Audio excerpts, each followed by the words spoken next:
ਸਰੀ police ਨੇ ਜਿਹੜਾ ਆ ਉਹ ਮੁੰਡੇ ਜਿਹੜੇ ਉਹ ਫੜੇ ਆ ਉੱਥੇ 21 ਸਾਲਾਂ ਦਾ ਹਰਜੋਤ ਸਿੰਘ, 19 ਸਾਲਾਂ ਦਾ ਤਨਵੀਰ ਤੇ 21 ਸਾਲਾਂ ਦਾ ਦਇਆਜੀਤ ਸਿੰਘ।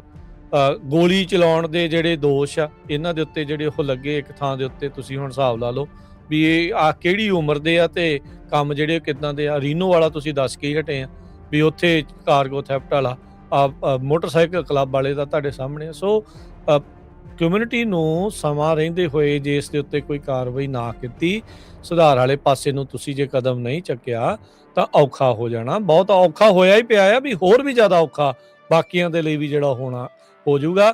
ਬਾਕੀ ਪੰਜਾਬੀਆਂ ਦਾ ਤੇ ਬਾਕੀਆਂ ਦਾ ਜਿਹੜਾ ਹਰਜੋਤ ਸਿੰਘ ਜੀ ਸਿਰਫ ਇਸੇ ਚੀਜ਼ ਦੇ ਉੱਤੇ ਜ਼ੋਰ ਲੱਗਾ ਰਹਿਣਾ, ਨਹੀਂ ਭਾਈ ਅਸੀਂ ਇਹ ਨਹੀਂ ਆ, ਅਸੀਂ ਤਾਂ ਠੀਕ ਆ ਵੀ ਸਾਡੀ એનર્ਜੀ ਤੇ ਸਾਡੇ ਕਮਿਊਨਿਟੀ ਦੇ ਜਿਹੜੇ ਰਿਸੋਰਸ ਇਸੇ ਚੀਜ਼ ਦੇ ਵਿੱਚ ਅੱਗੇ ਲਾਉਣ ਜਿਹੜੇ ਉਹ ਕਰਨ ਦੇ ਵਿੱਚ ਲੱਗ ਜਾਣੇ ਆ ਵੀ ਸਾਡੇ ਜਿਹੜੇ ਦਾਗ ਧੋ ਹੋ ਜਾਣ। ਅੱਗੇ ਕਦੋਂ ਵਧਣਾ ਕਮਿਊਨਿਟੀ ਨੇ?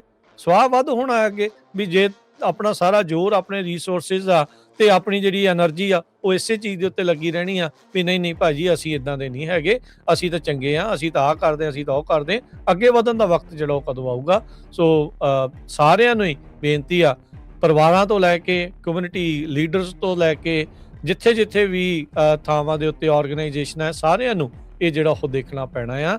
ਸਿਧਾਂਤ ਦੇ ਨਾਲ ਮੋਰਲਸ ਐਥਿਕਸ ਦੀ ਜਿਹੜੀ ਸਟੱਡੀ ਆ ਉਹਦੇ ਵੱਲ ਨੂੰ ਜਿਹੜਾ ਉਹ ਜ਼ੋਰ ਦਿੱਤਾ ਜਿਹੜਾ ਜਾਵੇ।